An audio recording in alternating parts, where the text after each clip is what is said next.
Hello everyone, this is Deepak Singer. Welcome you all to the platform of life Shilp academy crafting life. तो दोस्तों, ये video होने वाली है फरवरी मंथ के फोर्थ वीक की, जहाँ पे हम 22 फरवरी से 28 फरवरी 2025 के इंपॉर्टेंट करंट करने वाले हैं कवर। वीडियो को लास्ट तक देखना। सभी इंपॉर्टेंट करंट जो फरवरी मंथ से आ सकते हैं वो ऑलरेडी हम लोग कवर कर चुके हैं। यहाँ पर लास्ट वीडियो है एंड आई होप सो यहाँ से बाहर बिल्कुल पेपर जा ही नहीं सकता है। क्यों? क्योंकि हर इंपॉर्टेंट करंट को मैं इस वीडियो में थॉरोली कवर कर रहा हूँ। इस चैनल पर अगर आप नए आए हैं तो एक अनुरोध है कि आप प्लीज सब्सक्राइब बटन दबाइए and also hit the bell icon. Video अच्छी लगेगी तो लाइक बटन प्लीज प्रेस कीजिएगा। I am waiting for your comments in the comment box.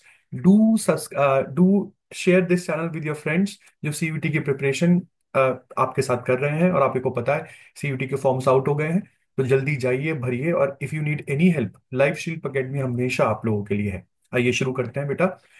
First current अगर आप देख रहे हैं तो ये इंडिया की जीडीपी ग्रोथ के बारे में है।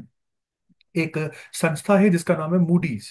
तो मूडीज ने बताया है कि इंडिया का जो जीडीपी है वो 4% के आसपास रहने वाला है 2025 में। पहले तो ये 6.6% कह रहे थे। तो 6.6% था 2024 में, और ये बोल रहे हैं कि हमारी जीडीपी फर्दर स्लो डाउन होगी 4% के पास। तो हम लोग 4% जीडीपी के साथ ग्रो करेंगे 2025 में।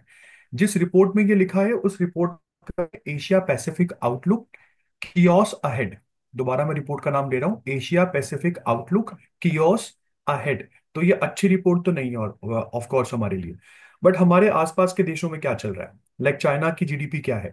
तो इस रिपोर्ट ने चाइना की जीडीपी के लिए भी कहा कि 2024 में चाइनीज जीडीपी 5% थी।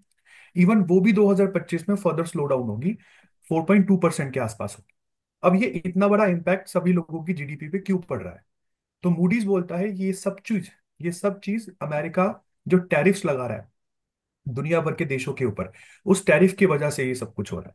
तो मूडीज रेटिंग के बारे में बात कर लेते हैं। 1909 में ये संस्था बनी थी बाय जॉन मूडी। इसका हेडक्वार्टर है अमेरिका के न्यूयॉर्क सिटी में। और ऑपरेशंस क्या है, तो मूडी जो रेटिंग्स है ये क्रेडिट रेटिंग्स देती है, और मूडीज एनालिटिक्स लोगों के कंट्रीज का फाइनेंशियल एनालिसिस देती है। प्रेसिडेंट और सीईओ उस कंट्री के हैं रॉब रॉब फॉबर। चलते हैं सेकंड इंपॉर्टेंट करंट की तरफ। पहले ना बेटा जितने भी पायलट्स होते थे उन सबको फिजिकल लाइसेंस दिया जाता था। I said physical license. तो इंडिया ने एक बहुत ही इंपॉर्टेंट सिग्निफिकेंट एडवांसमेंट कर दी है अपने एविएशन सेक्टर में। हम लोग अब इलेक्ट्रॉनिक पर्सनल लाइसेंस देने लग गए हैं फ्लाइट क्रूज को। तो अब कोई फिजिकल लाइसेंस हैंड ओवर नहीं किया जाएगा, इलेक्ट्रॉनिकली लाइसेंस आप लोगों के डिवाइस पर आएगा। और इंडिया इसी के साथ दुनिया में सेकंड कंट्री हो गई है जो अपने पायलट्स को इलेक्ट्रॉनिकली लाइसेंस इशू कर रही है। सबसे पहले ये काम चाइना ने शुरू किया था। तो ये इलेक्ट्रॉनिक पर्सनल लाइसेंस स्टार्ट किसने किया? सिविल एविएशन मिनिस्टर के राम मोहन नायडू, जो आपको यहाँ पर दिख रहे होंगे। इसके बाद चलते हैं आगे। Former credit former credit executive V Anant Nageshwaram, इनका जो टर्म है वो एक्सटेंड कर दिया है। आपको बता दूं गवर्नमेंट ने अपने chief economic adviser we Anant Nageswaram का जो टेन्योर है वो और 2 साल के लिए बढ़ा दिया है। सर वैसे रिटायर होने वाले थे 31 मार्च 2025 को, बट इनका टेन्योर 2 साल के लिए और बढ़ गया है। और अब ये रिटायर होंगे March 31 2027 को। चलिए जी। तो अब क्योंकि इनका टेन्योर बढ़ गया है 2 साल के लिए, तो ऑफ कोर्स जो आरबीआई का डिप्यूटी गवर्नर का पोस्ट था, जिसमें हम सोच रहे थे कि शायद नागेश्वरन जी जो है वो आरबीआई के डिप्यूटी गवर्नर बन जाएंगे, बट अब वो ऐसा लग नहीं रहा है। क्योंकि इनका टेन्योर जो है वो एक्सटेंड हो गया है। आपको आरबीआई के डिप्यूटी गवर्नर के बारे में मैं आपको बता दूं, माइकल पात्रा जनवरी 2025 में रिटायर हो गए थे। तो इसलिए लोगों को लग रहा था कि नागेश्वरन जी जो है ये मार्च में रिटायर होंगे, और शायद आफ्टर रिटायरमेंट गवर्नमेंट जो है वो इनको आरबीआई का डिप्यूटी गवर्नर बना देगी। बट अब ऐसा कुछ लगता हुआ दिख नहीं रहा है। दूसरा बहुत important question, chief economic advisor करता क्या है? बेटा चीफ इकोनॉमिक एडवाइजर गवर्नमेंट को असिस्ट करता है उनकी इकोनॉमिक पॉलिसीज के ऊपर। और अगर आपको याद आ रहा हो, बजट से एक दिन पहले इकोनॉमिक सर्वे आता है पार्लियामेंट में, तो इकोनॉमिक सर्वे भी बनाना चीफ इकोनॉमिक एडवाइजर का ही काम होता है। इसके बाद आगे चलते हैं बेटा। नीति आयोग की बात कर रहा हूं मैं। नीति आयोग के सीईओ नाम है इनका बीवीआर सुब्रमण्यम। बीवीआर सुब्रमण्यम का भी टेन्योर जो है वो एक्सटेंड हो गया है। आपको बता दूं 24 फरवरी 2025 को सर ने रिटायर होना था, बट 1 साल के लिए इनका टेन्योर बढ़ा दिया है। ये announcement ministry of personnel public grievances and pensions के द्वारा की गई है। ठीक है जी। नीति आयोग के बारे में हम लोग थोड़ा सा बात कर लेते हैं। तो नीति आयोग एक थिंक टैंक है जिसकी शुरुआत 1 जनवरी 2015 को होती है। उसके बाद नीति आयोग के जो वाइस चेयरपर्सन है वो है सुमन बेरी। और सीईओ जो है वो आपको यहाँ पर दिख रहे होंगे, 1987 बैच के आईएएस ऑफिसर, छत्तीसगढ़ काडर के बीवीआर सुब्रमण्यम। फिर चलते हैं आगे। नागालैंड फॉरेस्ट मैनेजमेंट जो प्रोजेक्ट है, नागालैंड का जो फॉरेस्ट मैनेजमेंट प्रोजेक्ट है, उसको स्कॉच अवार्ड मिल गया है। स्कॉच अवार्ड आपको बता दूं इंडिया का सबसे हाईएस्ट इंडिपेंडेंट ऑनर है, जो किसी एक ऑर्गेनाइजेशन को दिया जाता है जब उसका मतलब जब गवर्नेंस, पब्लिक सर्विस या सोशल डेवलपमेंट में वो ऑर्गेनाइजेशन बहुत अच्छा या वो प्रोजेक्ट बहुत अच्छा करता है। तो ये नागालैंड के फॉरेस्ट मैनेजमेंट प्रोजेक्ट को प्रेस्टिजियस स्कॉच अवार्ड 2024 से आप लोगों ने ऑनर दिया इन द ईयर 2025। ये अवार्ड 100th स्कॉच समिट के दौरान दिया गया, जो India habitat centre new Delhi में हो रहा था। इसके बाद आगे चलते हैं बेटा। रिलायंस। रिलायंस आपको बता दूं, रिलायंस पूरी दुनिया भर में अगर हम बात करते हैं तो ये second top most I said second top most prestigious company हो गई है दुनिया में, I said in the world. और जो बड़े बड़े जाइंट्स हैं जैसे एप्पल, नाइकी, माइक्रोसॉफ्ट, उनको भी पीछे छोड़ दिया है। पहली बार ऐसा हुआ है कि किसी इंडियन कंपनी को टॉप 3 में ऑफ द ग्लोबल रैंकिंग देखा गया है। तो मैं आपको बता रहा हूँ, बहुत इंपॉर्टेंट करंट है ये। क्यों? क्योंकि फर्स्ट इंडियन कंपनी जो है वो बन गई है Reliance to come in top 3। अच्छा, कौन सा इंडेक्स है ये? इंडेक्स का नाम है future brand index 2024। Future brand index 2024। आज तक कभी इस इंडेक्स के टॉप 3 में कभी कोई इंडियन कंपनी नहीं है।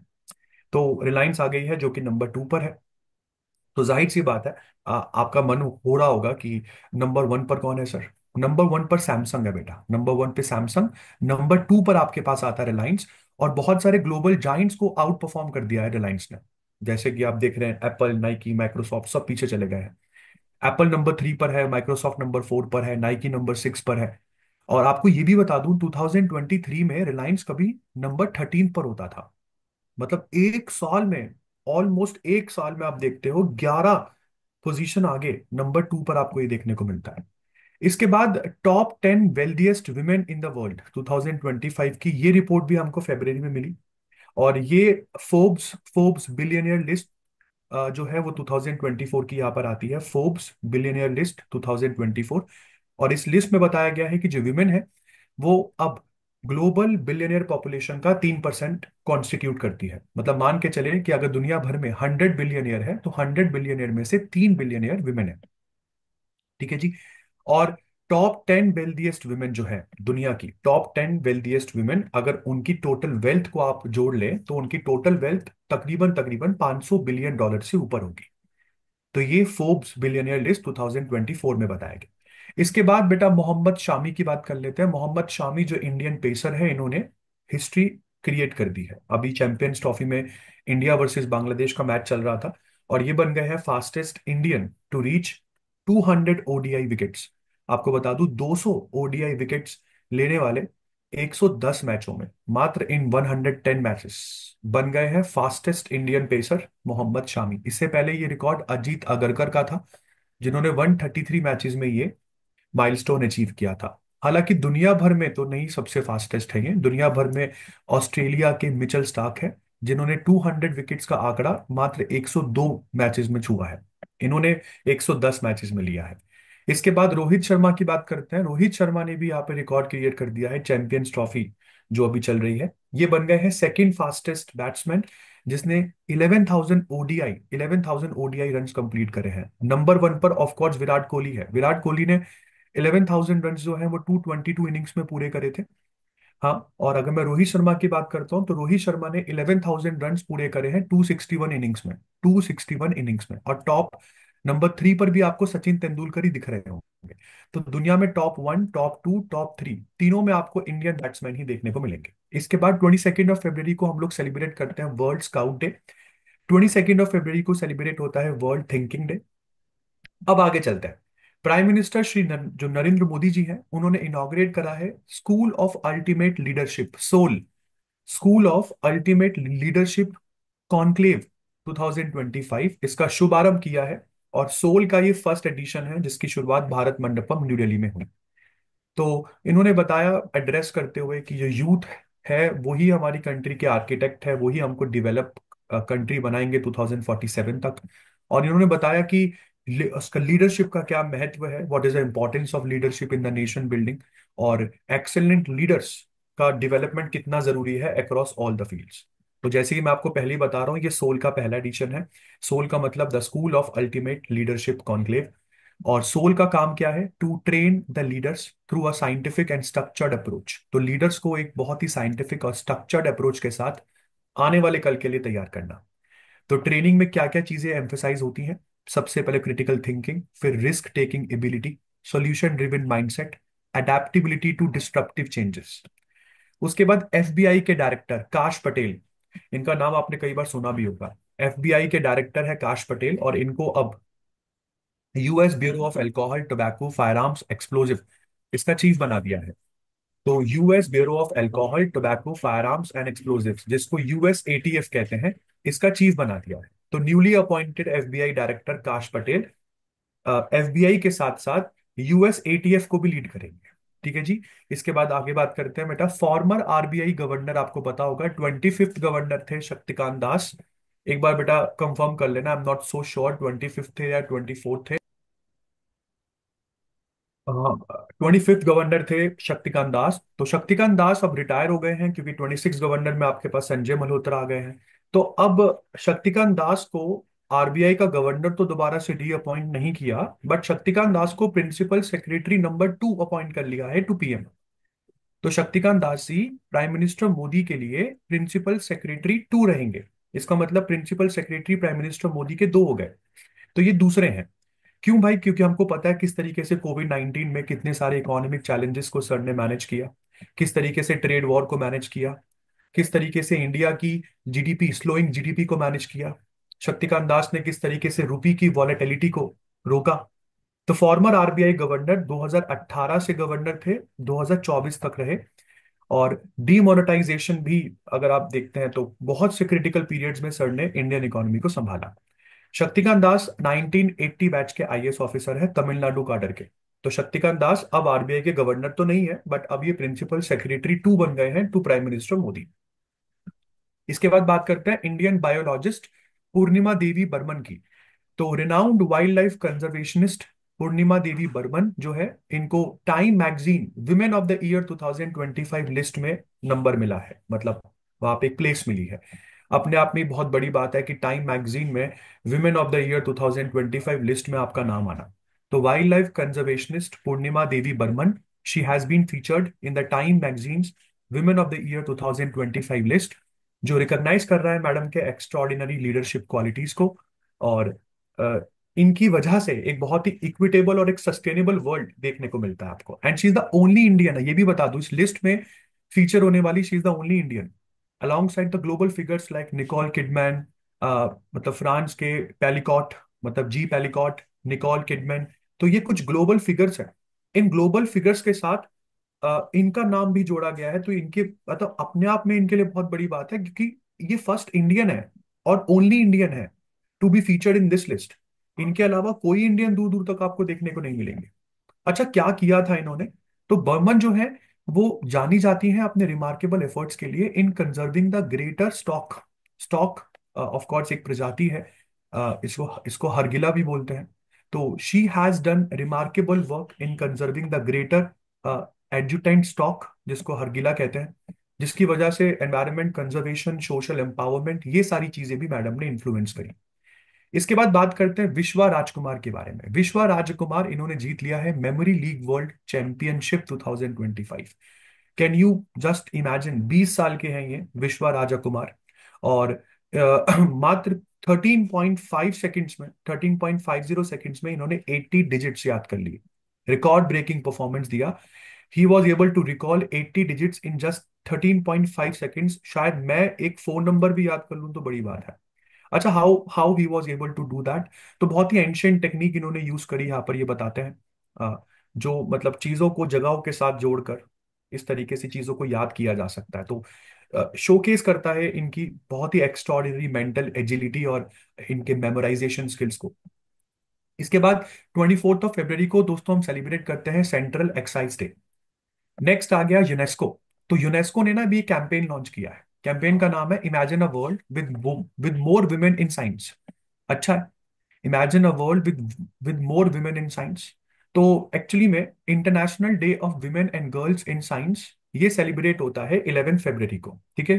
तो इसका 10th एनिवर्सरी सेलिब्रेट कर रहा था यूनेस्को, तब जाकर ये कैंपेन लॉन्च किया। यूनेस्को का कहना यह है कि साइंस में विमेन पहले ही बहुत कम है। एक ऐसा दुनिया इमेजिन करो जब साइंस में बहुत ज्यादा विमेन आए, तो हो सकता है साइंस का पूरी तरीके से ग्राउंड ही चेंज हो जाए, है ना। तो ये इनिशिएटिव ऑफ कोर्स, इसको सपोर्ट किया है कनाडा के आईडीआरसी ने, इंटरनेशनल डेवलपमेंट सेंटर ने, जिसका काम है ग्रेटर रिप्रेजेंटेशन और पार्टिसिपेशन ऑफ विमेन को सपोर्ट करना in STEM fields world wide. STEM का मतलब यहाँ पे हो गया science, technology, medicine, artificial intelligence. इन सब फील्ड्स में विमेन पार्टिसिपेशन आगे होना चाहिए। ये मूवमेंट को प्रमोट किया जा रहा है एक टैगलाइन से, जिसका मतलब जो हैशटैग, मैं आपको बता दूं स्लोगन क्या दिया जा रहा है इस कैंपेन को सपोर्ट करने के लिए, hashtag every voice in science. तो hashtag every voice in science UNESCO के imagine a world with more women in science के साथ जुड़ा हुआ एक टैगलाइन है। आज की डेट में आपको बता दूं, ग्लोबल साइंटिफिक कम्युनिटी में वन थर्ड आपको वुमेन देखने को मिलेगी, और बहुत सारी कंट्रीज में तो टोटल रिसर्चर्स में 10% से भी कम है वुमेन। यूनेस्को की बात करते हैं तो वर्ल्ड वॉर 2 के दौरान या उसके खत्म होने के बाद, ऑफ कोर्स हिरोशिमा नागासाकी पर बॉम्ब गिरने के बाद, नवंबर 16 1945 में ये बना था। फ्रांस के पेरिस में इसका हेडक्वार्टर है। ऑड्रे अजाउले इसके डायरेक्टर जनरल है। 194 आज के डेट में यूनेस्को की मेंबर कंट्रीज हैं। इसके बाद फ्रेंड्स, 26 फरवरी 2025 को नासा ने अपना एक मिशन मून लॉन्च किया। स्पेसक्राफ्ट का नाम था नोवा सी लैंडर एथेना। तो नोवा सी लैंडर एथेना, जिसको स्पेस एक्स के फैल्कन 9 रॉकेट के ऊपर बिठाकर लॉन्च किया गया। आपको बता दूं, इसको फ्लोरिडा के कैनेडी स्पेस सेंटर से लॉन्च किया गया। तो फ्लोरिडा के Kennedy space centre launch complex 39A से इसको लॉन्च किया गया। मिशन एक्चुअली में पार्ट है नासा के क्लिप्स मिशन का, मतलब कमर्शियल लूनर पेलोड सर्विसेज का पार्ट है एथेना। इसके बाद आपको बता दूं आने वाले कुछ सालों में नासा आर्टेमिस भी लॉन्च करेगा, आर्टेमिस मिशन, जिसमें वो दोबारा से एस्ट्रोनॉट्स को मून भेजेगा। तो इसकी लाइव कवरेज नासा ने, जो स्पेस एंथुसियास्ट थे उनके लिए लाइव फुटेज रखी इसकी। तो लाइव कवरेज जो थी वो नासा प्लस पर लोग देख सकते थे। और ये भी बता दूं, अकॉर्डिंग टू नासा, ये जो मिशन है ये चांद की सतह पर मोस्ट प्रोबेबली 6 मार्च या थोड़ा उसके बाद पहुंच सकता है। इसके बाद मनोहर इंटरनेशनल एयरपोर्ट ने जीत लिया है प्रेस्टिजियस सर्वश्रेष्ठ सुरक्षा पुरस्कार। आपको बता दूं, सर्वश्रेष्ठ सुरक्षा पुरस्कार जीतने वाला ये इंडिया का पहला एयरपोर्ट है। आज तक कभी किसी ने नहीं जीता।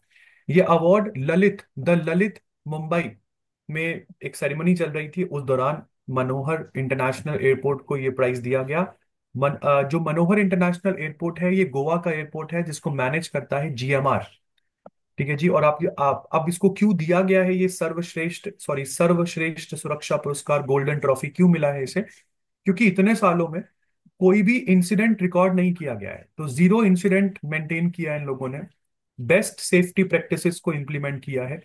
वर्क प्लेस पर इंजरीज वगैरह यहाँ पर कई सालों से नहीं देखी गई है, कोई मेजर इंजरीज। इसके बाद चैंपियंस ट्रॉफी में एक और हिस्ट्री क्रिएट करी विराट कोहली ने। इन्होंने तेंदुलकर के 14,000 रन के आंकड़े को भी क्रॉस किया।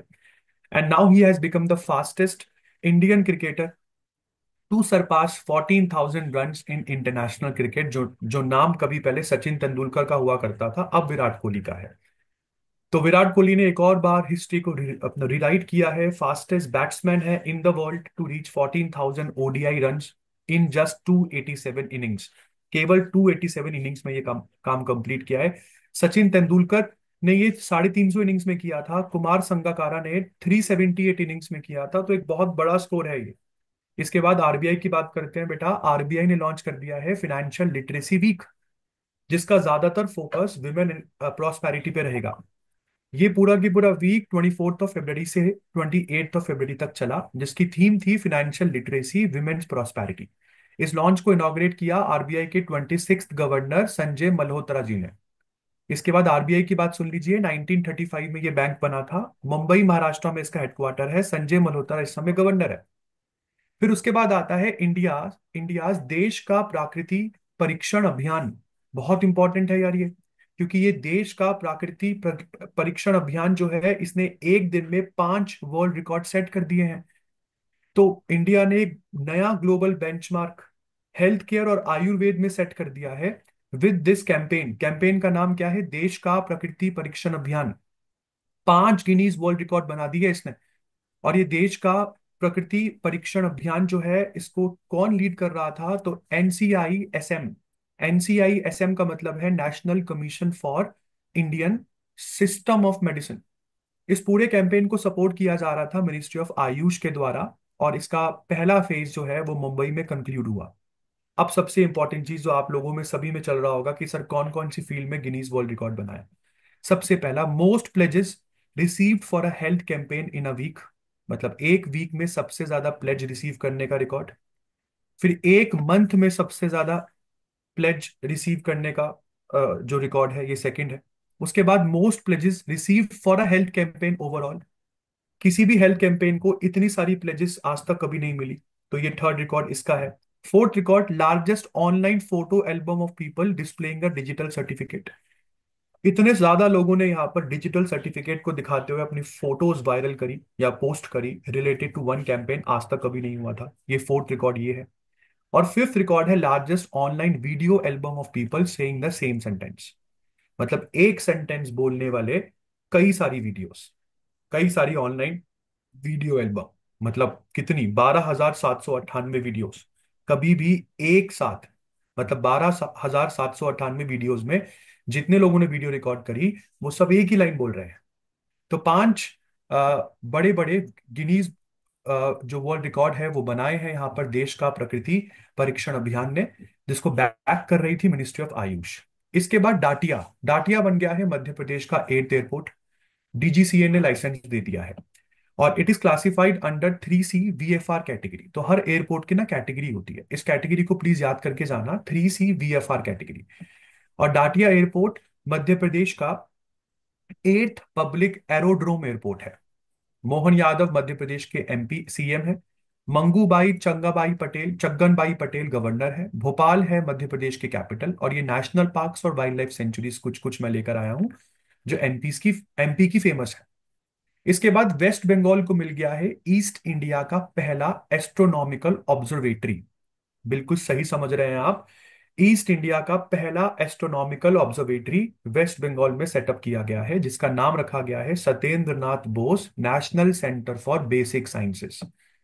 तो इस एस्ट्रोनॉमिकल ऑब्जर्वेटरी का नाम क्या है? Satyendra Nath Bose national centre for basic sciences. आपको पहले ही बता दूं कहां पर है। तो ये वेस्ट बंगाल के पुरुलिया डिस्ट्रिक्ट में है। वेस्ट बंगाल के पुरुलिया डिस्ट्रिक्ट में गरपन गरपंच कोट गरपंच कोट एरिया आता है। तो गरपंच कोट में पांचेट हिल्स के टॉप पर लगाया गया है इस एस्ट्रोनॉमिकल ऑब्जर्वेटरी को। और ये फैसिलिटी एक रिनाउंड फिजिस्ट सत्येंद्र नाथ बोस के नाम पर इसका नाम रखा गया है। वैसे तो ये इंडिया में 6th एस्ट्रोनॉमिकल ऑब्जर्वेटरी है, बट ईस्टर्न इंडिया की पहली है। तो पहली कहाँ खुली थी? Ladakh. Second Nainital. Third mount Abu. Fourth Girbani hills. Fifth Kavalur. और अब ये सिक्स्थ है जिसका नाम है Satyendra Nath Bose national centre for basic sciences west Bengal. फिर चलते हैं बेटा आगे। मध्य प्रदेश ने अपना नाम दोबारा से क्रिएट कर लिया है, हिस्ट्री दोबारा से राइट कर दी है। तो मध्य प्रदेश ने रिकॉर्ड किया है highest vulture population in India. सबसे ज्यादा वल्चर पॉपुलेशन अगर किसी स्टेट में है इंडिया के, तो वो आपका MP है। तो रिसेंट अभी ना state level vulture census conduct किया गया था। तो वल्चर सेंसस किसने कंडक्ट किया? फॉरेस्ट डिपार्टमेंट ऑफ MP ने। और फॉरेस्ट डिपार्टमेंट ऑफ MP ने बोला कि तकरीबन 12,981 वल्चर्स MP में है। 2019 के सेंसस में 8,397 थी। 2024 के सेंसस में 10,845 थी। और अब 2025 के सेंसस में 12,981 है। सिग्निफिकेंटली बढ़ रही है वल्चर, अच्छी बात है। वल्चर्स बहुत अच्छी बात है। एनवायरनमेंट इससे बहुत क्लीन रहता है। जनरली विंटर सीजन ज्यादा प्रेफरेबल रहता है वल्चर्स को काउंट करने के लिए। ये भी एक अच्छा क्वेश्चन हो सकता है कि कौन से सीजन में वल्चर्स काउंट की जाए, तो मोस्ट प्रेफरेबली अच्छा होता है विंटर सीजन। लोकल और माइग्रेटरी बल्चर्स भी इस सीजन के दौरान आपको यहां पर देखने को मिल जाती है, इसलिए विंटर सीजन। इसके बाद ये कौन है जी? इनका नाम है सुनील भारती मित्तल। बिल्कुल एयरटेल के फाउंडर है ये, जिसको भारतीय भारतीय एयरटेल कहते हो ना। तो सुनील भारती मित्तल जो फाउंडर है और चेयरमैन है भारतीय एंटरप्राइजेस के, इनको हाल फिलहाल में अवार्ड मिला है for his remarkable contribution to India UK business relations. तो सर ने इंडिया और यूके के बिजनेस रिलेशंस में बहुत रिमार्केबली कंट्रीब्यूट किया है, इसलिए यूके में किंग चार्ल्स थर्ड ने इनको एक प्रेस्टिजियस ऑनर दिया है। किंग चार्ल्स थर्ड ने मतलब उनके अंडर। तो प्रेस्टिजियस ऑनर का नाम है ऑनररी नाइटहुड, जिसको KBE भी बोलते हैं ये लोग। तो ऑनररी नाइटहुड का ऑनर मिला है भारती मित्तल जी को अंडर किंग चार्ल्स थर्ड। और आपको बता दूं, this makes him the first Indian citizen to receive this award during the new monarch reign. मतलब इसी के साथ ये पहले इंडियन बन गए हैं जो, जब से यूके का नया मोनार्क चेंज हुआ है, तब से लेकर टिल डेट अभी तक किसी इंडियन को KBE से सम्मानित नहीं किया गया है, मतलब ऑर्डिनरी नाइटहुड से सम्मानित नहीं किया गया है। तो जब से यूके के नए मोनार्क बने हैं, तब से लेकर अभी तक he is the first Indian to get this award. इससे पहले किसी को मिला है क्या? हाँ, सबसे पहले जमशेद ईरानी को मिला था 1997। फिर रविशंकर जी को मिला 2001 में। रिसेंटली रतन टाटा जी को मिला था 2009 में। And now this man. इसके बाद बिस्लरी। बिस्लरी ने पार्टनरशिप कर ली है आर्कियोलॉजिकल सर्वे ऑफ इंडिया के साथ, ASI के साथ जी। अब आपको बता दूं, ASI के साथ मिलकर इन्होंने एक प्रोग्राम शुरू किया है जिसका नाम है अडॉप्ट अ हेरिटेज 2.0 प्रोग्राम। इस अडॉप्ट अ हेरिटेज 2.0 प्रोग्राम में क्या किया जाएगा? जितनी भी हिस्टोरिक साइट्स पर वाटर बॉडीज है ना, जिसको हिस्टोरिक वाटर बॉडीज क्या कहा जा सकता है, बहुत पुरानी वाटर बॉडीज, उसको रिस्टोर किया जाएगा, उसको कंजर्व किया जाएगा। और ये आखिरकार बिस्लरी क्यों कर रही है? क्योंकि बिस्लरी का भी ना एक CSR प्रोग्राम चल रहा है, जिसको कॉर्पोरेट सोशल रिस्पॉन्सिबिलिटी कहते हैं। इसके बारे में कभी पढ़ना। हर कंपनी को CSR के नाम पर कुछ पैसा खर्च करना होता है। तो बिस्लरी का CSR प्रोग्राम चल रहा है नई उम्मीद के नाम से। तो नई उम्मीद के CSR में पैसा खर्च हो जाएगा, प्लस इंडिया का कुछ भला हो जाएगा। तो बिस्लरी 1969 में बनी कंपनी है। फाउंडर है इसके फैलिस बिस्लरी। हेडक्वार्टर है मुंबई महाराष्ट्र में। और ASI जो है, इसके फाउंडर है अलेक्जेंडर कनिंगम। इंडिया के पहले आर्कियोलॉजिकल सर्वे के डायरेक्टर थे ये। 1861 में जो ये बॉडी थी ASI, ये बनी है। मिनिस्ट्री ऑफ कल्चर के अंडर ASI काम करती है। इसके बाद Friedrich Friedrich Merz Friedrich Merz बन गए हैं जर्मनी के नेक्स्ट चांसलर। बिल्कुल, फ्रेडरिक मर्ज जर्मनी के नेक्स्ट चांसलर बन गए हैं। डेमोक्रेटिक क्रिश्चियन डेमोक्रेटिक यूनियन के लीडर हैं ये। तब कौन सी पार्टी के लीडर हैं? तो क्रिश्चियन डेमोक्रेटिक यूनियन इनकी पार्टी का नाम है।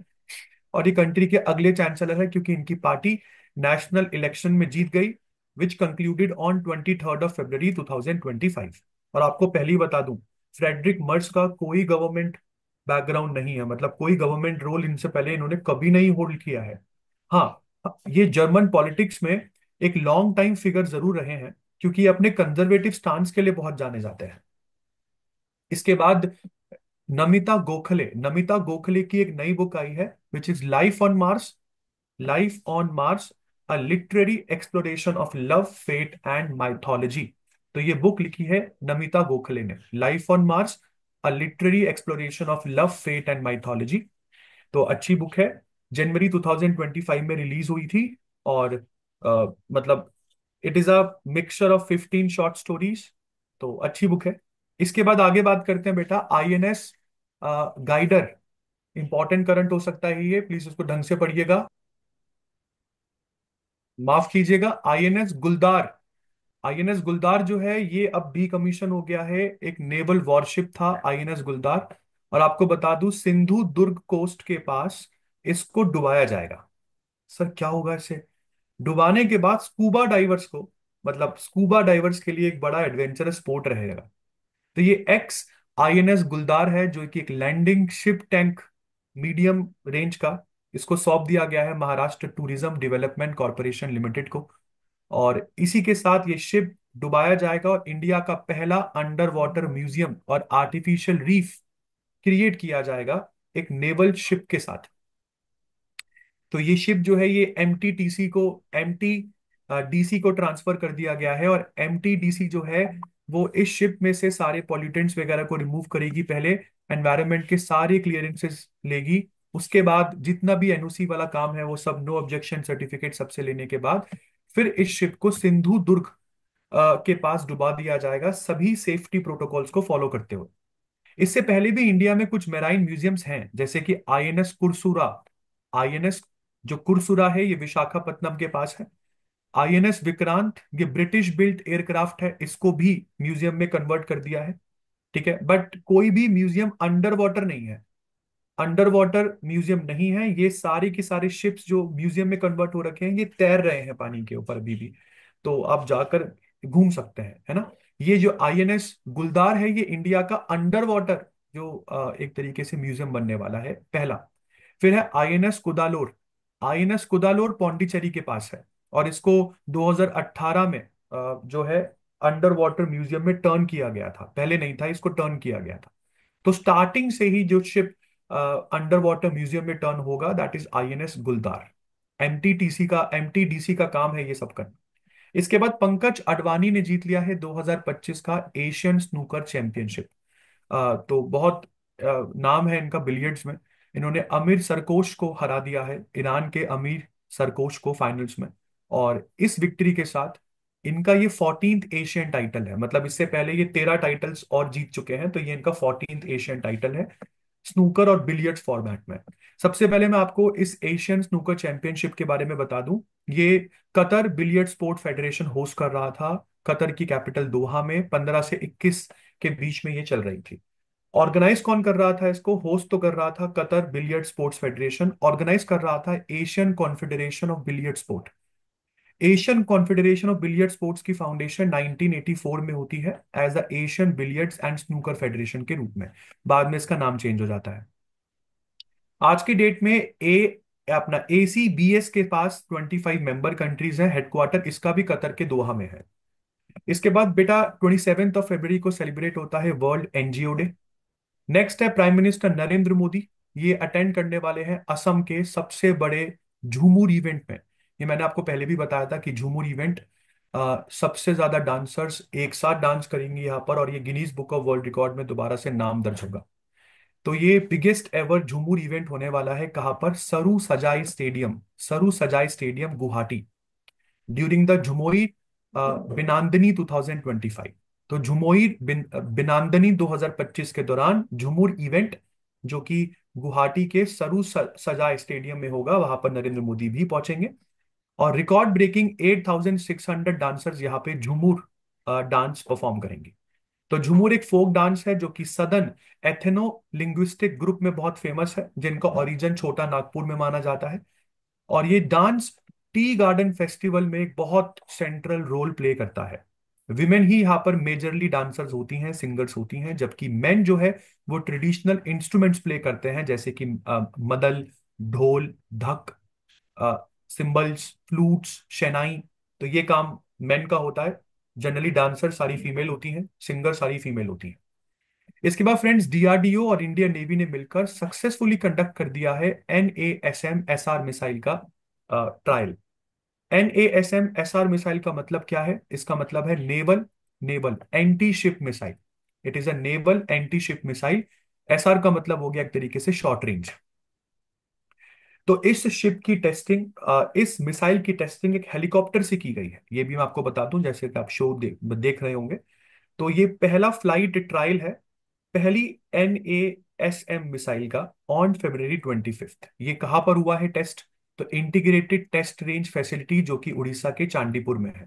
और जैसे कि मैंने आपको बताया था, इंडियन नेवी का सीकिंग हेलीकॉप्टर से ये मिसाइल लॉन्च की गई है। तो मतलब अपने आप में ही बहुत बड़ी बात है। जनरली सीकिंग हेलीकॉप्टर्स मिसाइल वगैरह लॉन्च नहीं करते, गोली वोली चला देते हैं, बात समझ में आती है, बट एंटी मतलब naval anti ship missile launch नहीं किया करते हैं हेलीकॉप्टर्स। डीआरडीओ की बात कर लेते हैं, तो 1958 में ये बनी थी। न्यू दिल्ली में इसका हेडक्वार्टर है, Ministry of defence government of India के ये अंडर काम करता है। डॉक्टर समीर वी कामत इसके चेयरमैन है। 27 फरवरी को सेलिब्रेट होता है वर्ल्ड प्रोटीन डे। और इसी के साथ आज का आखिरी current that is 28 February celebrate होता है नेशनल साइंस डे। और नेशनल साइंस डे हम सर सीवी रमन को ऑनर देने के लिए मतलब सेलिब्रेट करते हैं। सर सीवी रमन इंडिया के पहले फिजिक्स थे जिनको नोबेल प्राइज मिला था फिजिक्स में 1930s में। क्यों? क्योंकि इन्होंने रमन इफेक्ट की डिस्कवरी करी थी। और इसी के साथ मैं दीपक सिंघल आप सभी से विदा लेता हूं, एंड आई होप आपको वीडियो बहुत पसंद आई होगी। I tried in my level best to cover all the important current for the February 4th week. मिलते हैं अगली वीडियो में जो कि मार्च मंथ की फर्स्ट वीक की होने वाली है। Till then good bye, take care and all the very best for your exams. Thank you.